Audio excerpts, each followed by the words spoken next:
Hello students, तो कैसे हैं आप लोग। हमारा चैप्टर चल रहा था कंपैरेटिव फाइनेंशियल स्टेटमेंट। ठीक है स्टूडेंट्स, तो लगभग ये चैप्टर खत्म है हमारा। बस आज हम कुछ अच्छे क्वेश्चंस करेंगे कंपैरेटिव स्टेटमेंट ऑफ पीएल के। ठीक है स्टूडेंट्स, तो करते हैं शुरू।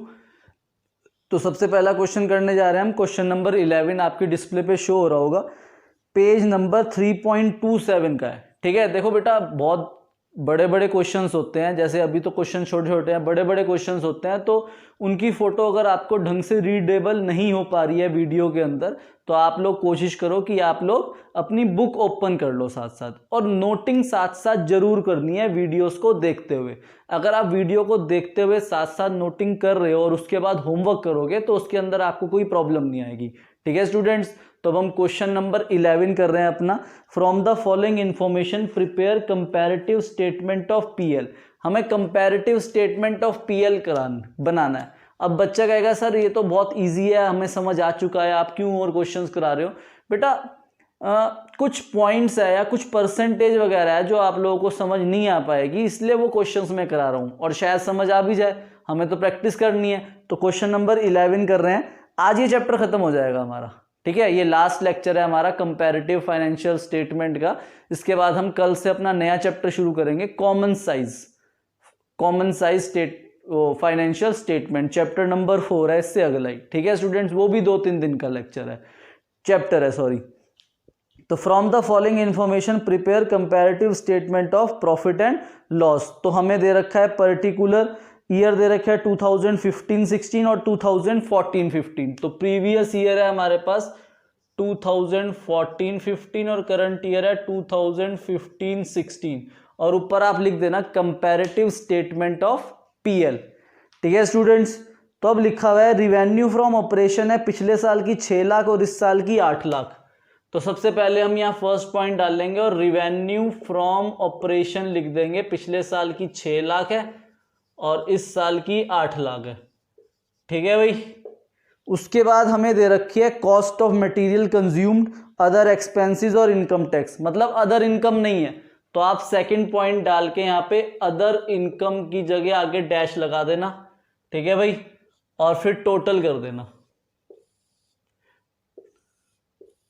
तो ये टोटल हो गया 6 लाख और इधर का टोटल हो गया 8 लाख, और ये टोटल रिवेन्यू आ गई हमारी, टोटल रिवेन्यू, और ये थर्ड पॉइंट हो गया हमारा टोटल रिवेन्यू का। ठीक है, फिर फोर्थ पॉइंट लिखेंगे और उस पर लिख देंगे आप लेस एक्सपेंसेस, और एक्सपेंसेस की जो भी 6-7 नाम थे, होप आप लोगों ने याद कर लिए होंगे। ठीक है स्टूडेंट्स, तो एक्सपेंसेस में कॉस्ट ऑफ मटेरियल कंज्यूम्ड है हमारे पास 4,80,000 और 4,50,000। तो हम कॉस्ट ऑफ मटेरियल कंज्यूम लिख देंगे, cost of material consumed previous year का है 4,50,000 और करंट ईयर का है 4,80,000। ठीक है भाई, ये हमने लिख दिया कॉस्ट ऑफ मटेरियल कंज्यूम्ड। उसके बाद अदर एक्सपेंसेस में 20% ऑफ ग्रॉस प्रॉफिट और 10% ऑफ ग्रॉस प्रॉफिट लिखा हुआ है। ठीक है भाई, मतलब जो हमें अदर एक्सपेंसेस निकालने हैं वो हमें डायरेक्टली गिवन नहीं है, तो उसके लिए वो क्या रखा है कि 20% ऑफ जीपी और 10% ऑफ जीपी है।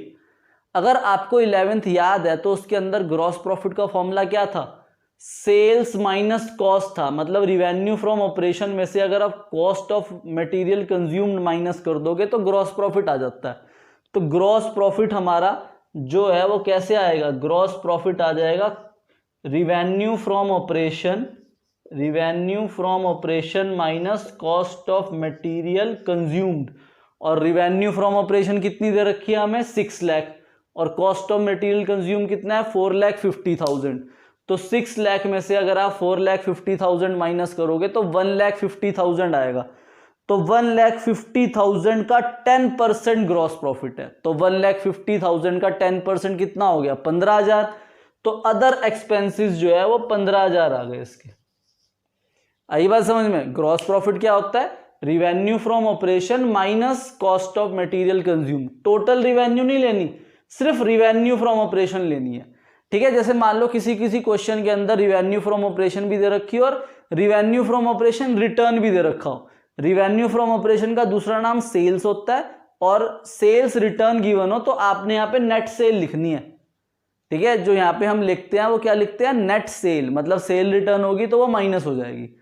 तो हमारे पास रिवेन्यू फ्रॉम ऑपरेशन 6 लाख है, कॉस्ट ऑफ मटेरियल कंज्यूम 4,50,000 है, तो इन दोनों के डिफरेंस से ग्रॉस प्रॉफिट आता है, और ग्रॉस प्रॉफिट का 10% हमारा अदर एक्सपेंसेस है, तो 15,000 आ गया, ठीक है भाई। उसके बाद रिवेन्यू फ्रॉम ऑपरेशन 8 लाख है, कॉस्ट ऑफ मटेरियल कंज्यूम 4,80,000 है, तो हमारे पास ग्रॉस प्रॉफिट कितना आ गया, 8 लाख माइनस 4,80,000, 3,20,000 का 20% जो है वो अदर एक्सपेंस है, मतलब 64,000 आ गया हमारे पास अदर एक्सपेंसेस। आई बात समझ में। अब टोटल कर देंगे, तो 4,50,000 प्लस 15,000 4,65,000,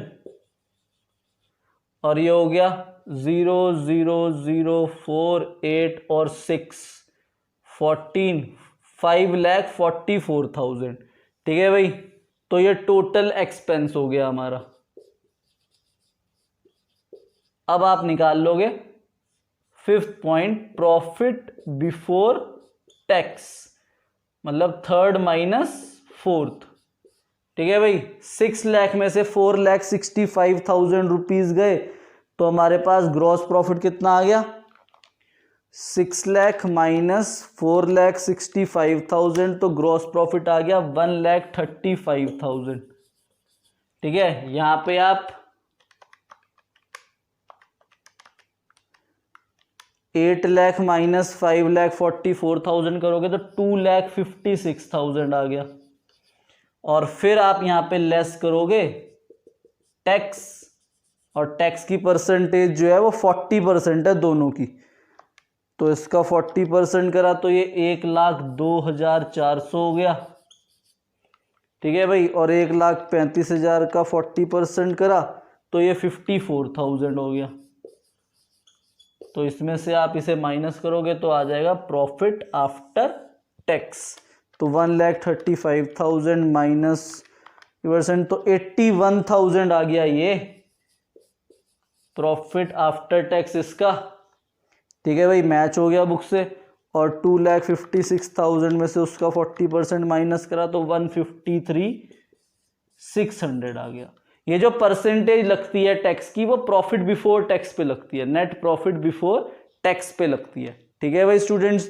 तो ये क्वेश्चन नंबर 11 था। आगे डिफरेंस आपको निकालना आता ही है, 8 लाख माइनस 6 लाख 2 लाख, फिर उसकी परसेंटेज 8 लाख माइनस 6 लाख 2 लाख, फिर उसकी परसेंटेज 4,80,000 माइनस 4,50,000 तो 30,000 उसकी परसेंटेज, 64,000 माइनस 15,000 फिर उसकी परसेंटेज। तो ऐसे परसेंटेज तो निकालनी आपको आती है, ठीक है स्टूडेंट्स। तो ये क्वेश्चन नंबर 11 था आपकी बुक का। होप आप लोगों को समझ आ गया होगा। अब हम दूसरा क्वेश्चन करते हैं, एक और आपकी बुक का क्वेश्चन नंबर 18, ठीक है भाई। क्वेश्चन नंबर 18 समझा रहा हूं अब मैं, तो ये रब कर रहा हूं मैं। क्वेश्चन नंबर 18 करेंगे, इसके बाद हम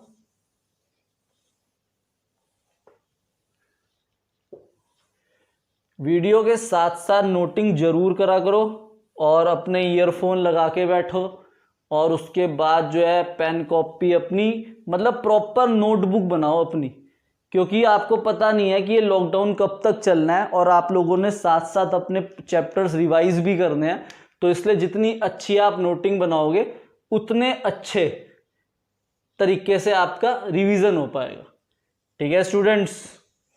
और कोई भी स्टूडेंट्स अगर पुराना रिवीजन करना चाहता है किसी भी चैप्टर का, तो मेरे से कांटेक्ट करे, तो मैं उसको वो चैप्टर्स भी करा दूंगा, ठीक है स्टूडेंट। तो अब हम करते हैं अपना question number 18। Prepare a comparative statement of profit and loss from the following information, ठीक है। तो हमें फिर से कंपैरेटिव स्टेटमेंट ऑफ पीएल बनाना है। तो हमें 2 साल दे रखे हैं, 2016-17 और 15-16, तो 15-16 और 16-17, तो ईयर हमने 15-16 रख दिए और 16-17 रख दिए, ठीक है भाई। 15-16 और 16-17। उसके बाद अब रिवेन्यू फ्रॉम ऑपरेशन दे रखी है 4 लाख और 6 लाख, तो फर्स्ट पॉइंट डालोगे आप और रिवेन्यू फ्रॉम ऑपरेशन लिख दोगे आप 6 लाख, 4 लाख और 6 लाख,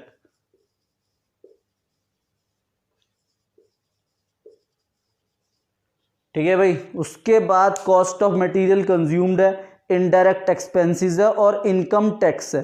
तो कॉस्ट ऑफ मटेरियल कंज्यूम्ड मतलब जो सेकंड पॉइंट है हमारा अदर इनकम, वो तो है नहीं, तो इनका टोटल करेंगे हम, तो ये 4 लाख ही आ गया और ये 6 लाख आ गया। ठीक है भाई, तो यहाँ पे आ जाएगा टोटल रिवेन्यू, थर्ड पॉइंट। उसके बाद फोर्थ, लेस एक्सपेंसेस। तो एक्सपेंसेस में हमें क्या दे रखा है, कॉस्ट ऑफ मटेरियल कंज्यूम्ड। तो कॉस्ट ऑफ मटेरियल कंज्यूम्ड हमें दे रखा है 70% ऑफ रिवेन्यू फ्रॉम ऑपरेशन और 60% ऑफ रिवेन्यू फ्रॉम ऑपरेशन। तो 4 लाख का 60% हो गया 2,40,000 और 6 लाख का 70% हो गया 7 6 42, तो 4,20,000 ये हो गया हमारा कॉस्ट ऑफ मटेरियल कंज्यूम्ड। उसके बाद है इनडायरेक्ट एक्सपेंसेस। इनडायरेक्ट एक्सपेंसेस हमने कोई पढ़ा तो था नहीं, पर हम यहाँ पे अब एक्सपेंसेस में ही लिखेंगे उसे। इनडायरेक्ट एक्सपेंसेस वो दे रखा है 20% of cost of material consumed और वो 25% of cost of material consumed, मतलब 2,40,000 का 25%। तो 2,40,000 का 25% हो गया 60,000 और 4,20,000 का 20% हो गया 84,000। तो 84,000 ये आ गया हमारा। ठीक है भाई, इनडायरेक्ट एक्सपेंसेस।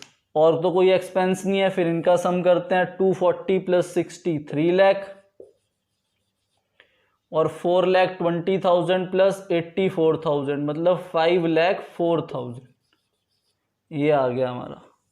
और उसके बाद इसका टोटल करेंगे तो ये टोटल एक्सपेंसेस आ जाएगा हमारा।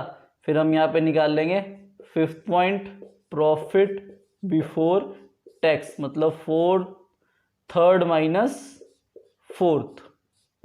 ठीक है, वो आपको आती है। 4 लाख माइनस 3 लाख तो ये आ गया 1 लाख और ये 6 लाख माइनस 5,04,000 96,000 ये आ गया हमारा। उसके बाद हम क्या निकाल लेंगे, income tax 40% of net profit before tax, मतलब इसका 40%। तो 1 लाख का 40% कितना हो गया 40,000 और 96,000 का 40% हो गया 38,400। तो ये आ गया 38,400 और ये आ गया 40,000 टैक्स। इन्हें माइनस करेंगे तो ये आ जाएगा 60,000 और ये आ जाएगा 57,600। ठीक है भाई, तो ये आ गया हमारा प्रॉफिट आफ्टर टैक्स। ठीक है स्टूडेंट्स, तो ये मुझे इनडायरेक्ट एक्सपेंस समझाना था आपको, वो हमने यहाँ पे लिख दिया। क्योंकि अलग सा नाम आता है तो बच्चा कंफ्यूज जाता है कि सर ओहो ये तो हमने एक्सपेंस की लिस्ट में नाम ही नहीं पढ़ा, तो कहाँ लिखे। भाई जब वो कह रहा है एक्सपेंस है तो एक्सपेंस में ही लिखेंगे ना। ठीक है, फिर आगे डिफरेंस करके आपको परसेंटेज निकालनी आती है। तो क्वेश्चन नंबर 18 के बाद अगला क्वेश्चन मैं आपको करा रहा हूँ, क्वेश्चन नंबर 20। ठीक है भाई, तो क्वेश्चन नंबर 20 करते हैं, नोट कर लो इसे, फिर हम क्वेश्चन नंबर 20 करेंगे। 2-3 क्वेश्चन ही मैं आपको आज होमवर्क में दूंगा इस चैप्टर के। ठीक है, तो वो कर लेना। और मेन चीज जो आपने करनी है ना, वो इसकी थ्योरी जरूर रीड करनी है इस चैप्टर की। ठीक है, क्योंकि अभी आपके स्कूल में जो एग्जाम्स होने हैं उसके अंदर एमसीक्यूज ही आ रहे हैं। तो जब तक आप चैप्टर के एमसीक्यूज नहीं करोगे तो आपके कंसेप्ट अच्छी तरीके से क्लियर नहीं हो पाएंगे। तो मैं कल आपको इसी बुक में जो हम कर रहे हैं, book analyse of financial statement, DK Goyal writer है इसका, तो इस बुक से रिलेटेड जो एमसीक्यूज है, जो इस चैप्टर से रिलेटेड एमसीक्यूज है, मैं उनकी फोटोज भी आपको भेज दूंगा। तो वो एमसीक्यूज आप लोग जरूर कर लेना। उससे ना आपकी कैलकुलेशंस, आपके कंसेप्ट बहुत ज़्यादा क्लियर होंगे अगर आप MCQs, true false, fill in the blanks करोगे इस चैप्टर के। और कोई भी एमसीक्यू, कोई भी फिल इन द ब्लैंक्स या ऑब्जेक्टिव टाइप क्वेश्चंस कोई भी समझ ना आए तो मुझे सिंपली व्हाट्सएप कर देना कि सर ये क्वेश्चन मुझे समझ नहीं आया, और क्वेश्चन के साथ अगर आप उसकी फोटो भी भेज दोगे तो बहुत ही अच्छी बात होगी। ठीक है भाई, तो क्वेश्चन नंबर 20। तो क्वेश्चन नंबर 20 के अंदर ही बस मुझे थोड़ी सी कैलकुलेशन सिखानी है आपको। तो हमें रिवेन्यू फ्रॉम ऑपरेशन दे रखा है 31 मार्च 17 और 18। तो 2 साल है, 31 मार्च 17 और ये 31 मार्च 18। ठीक है, तो सबसे पहला पॉइंट आपको दे रखा है रिवेन्यू फ्रॉम ऑपरेशन। तो रिवेन्यू फ्रॉम ऑपरेशन है आपके पास 60 लाख और 56 लाख, 60 लाख और 56 लाख। ठीक है भाई, ये रिवेन्यू फ्रॉम ऑपरेशन दे रखी है हमें। उसके बाद purchase of stock in trade, changes in inventory, employ benefit expense और अदर एक्सपेंसेस, तो सारे एक्सपेंस दे रखे हैं। तो आप सेकंड पॉइंट डालोगे अदर इनकम, उस पर डैश लगा दोगे और टोटल कर दोगे यहाँ पर। ये तो आ गया 60 लाख ही और ये आ गया 56 लाख। ठीक है, तो ये आ गई टोटल रिवेन्यू, मतलब थर्ड पॉइंट आ गया। फिर फोर्थ पॉइंट में आप लिखोगे लेस एक्सपेंसेस।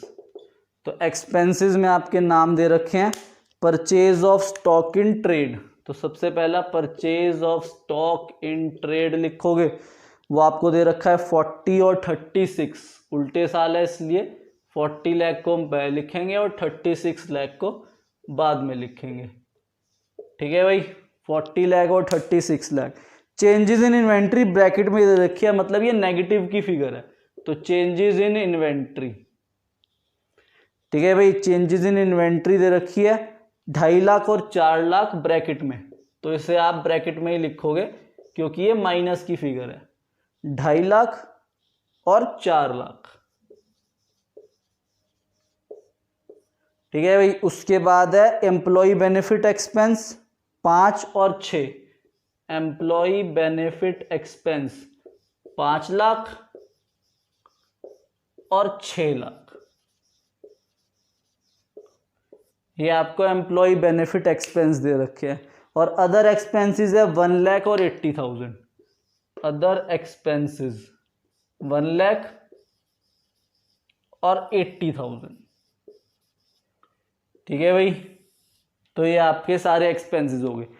देखो ये मैंने गलती से 5 लाख और 6 लाख को ब्रैकेट में लिख दिया, ये ब्रैकेट में नहीं थे। ठीक है भाई, अब देखो ध्यान से, जब हम टोटल करेंगे ना, यहाँ पे हम जो टोटल एक्सपेंस करोगे आप लोग, तो देखो ये 2.5 लाख ब्रैकेट में है, तो ये ऐड होने की जगह माइनस होगी, क्योंकि टोटल एक्सपेंस का मतलब क्या होता है, हम इन सारे एक्सपेंसेस को ऐड कर रहे हैं। तो जब आप इन्हें ऐड करोगे तो 2.5 लाख तो ब्रैकेट में है, मतलब माइनस का है, तो ये माइनस होगा।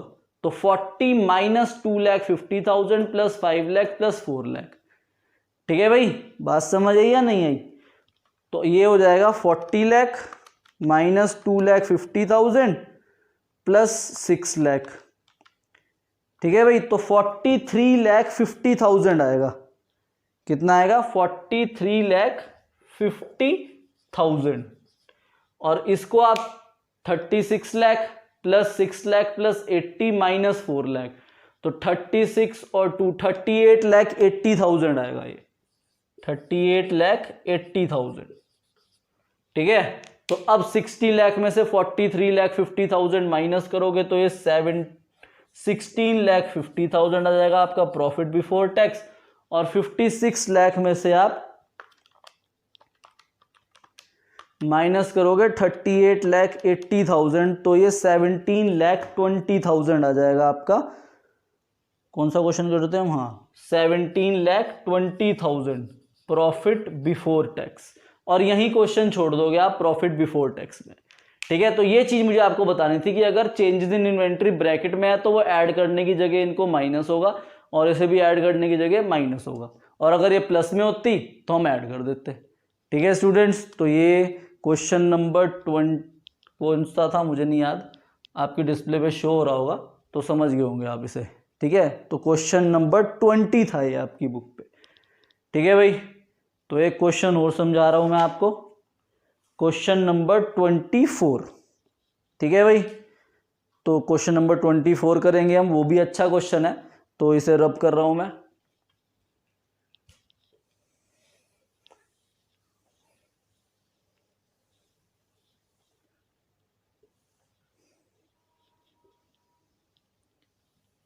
फॉर्मेट आपको याद रखना है, जो मेन फॉर्मेट याद रखना है ना, वो comparative statement of balance sheet का याद रखना है। क्योंकि बैलेंस शीट के क्वेश्चन के अंदर जो है वो दिक्कत आती है कि भाई हम कोई लाइबिलिटी ऊपर ना लिख दे, कोई एसेट ऊपर ना लिख दे, ये चीज।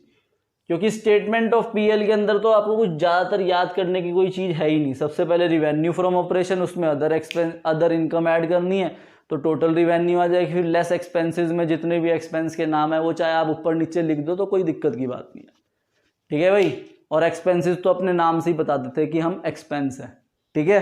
तो क्वेश्चन नंबर 24 कर रहे हैं, prepare a comparative statement of profit and loss from the following. Revenue from operation 30 lakh और 40 लाख दे रखा है, तो प्रीवियस ईयर 31 मार्च 16 है और ये 31 मार्च 17 है। तो सबसे पहले रिवेन्यू फ्रॉम ऑपरेशन आ जाएगी हमारी। रिवेन्यू फ्रॉम ऑपरेशन हमें दे रखा है 30 लाख और 40 लाख, तो 30 लाख और 40 लाख ये रिवेन्यू फ्रॉम ऑपरेशन है। आगे आप निकाल लोगे एब्सोल्यूट चेंज और परसेंटेज चेंज। अब उसके बाद ना एक्सपेंसेस लिखे हैं 58% of revenue from operation, 60% of revenue from operation. नीचे लिखा है interest on investment at the rate ₹2 lakh.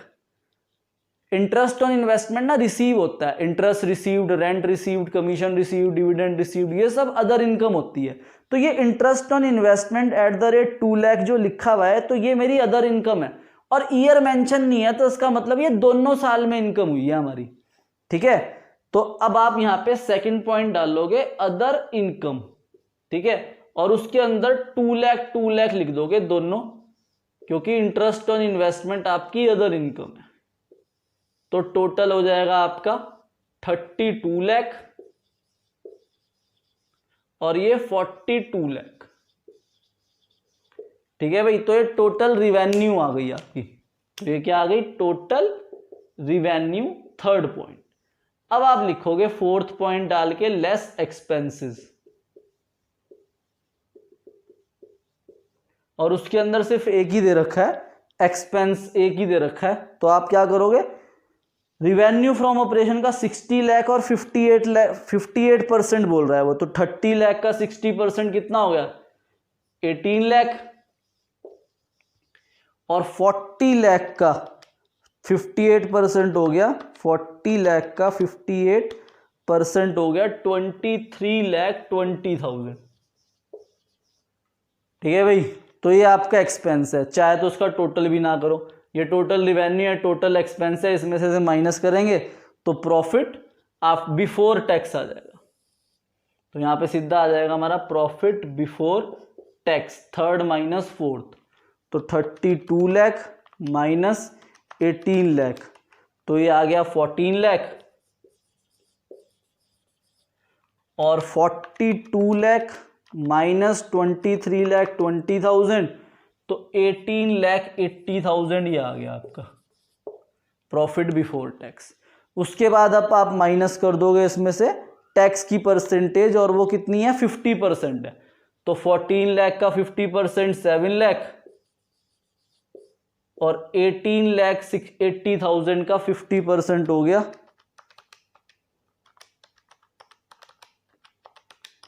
9,40,000, तो 9,40,000 ये माइनस हो गया। तो हमारा प्रॉफिट आफ्टर टैक्स आ जाएगा 7 लाख और 9,40,000, ठीक है भाई। तो ये क्वेश्चन नंबर 24 था आपकी बुक का। अब जो भी आपके क्वेश्चंस होमवर्क में बैठेंगे वो मैं आपको व्हाट्सएप कर दूंगा, ठीक है स्टूडेंट्स। एक क्वेश्चन 32 दूंगा मैं आपको होमवर्क में, तो वो 32 क्वेश्चन कर लेना आप होमवर्क में। उसमें बैलेंस शीट बनानी है, comparative statement of balance sheet.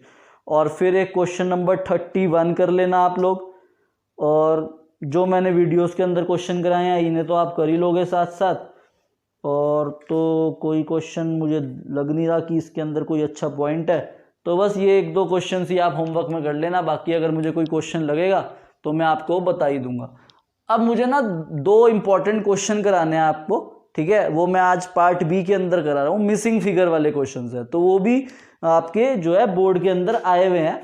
तो अब हम कंपैरेटिव स्टेटमेंट ऑफ पीएल के ही आते हैं ज़्यादातर, बैलेंस शीट के नहीं आते। तो कंपैरेटिव स्टेटमेंट ऑफ पीएल के 2 मिसिंग फिगर वाले क्वेश्चंस मैं आपको करा रहा हूँ, ठीक है स्टूडेंट्स। एक मिसिंग फिगर वाला क्वेश्चन मैं आपको होमवर्क में दे दूंगा।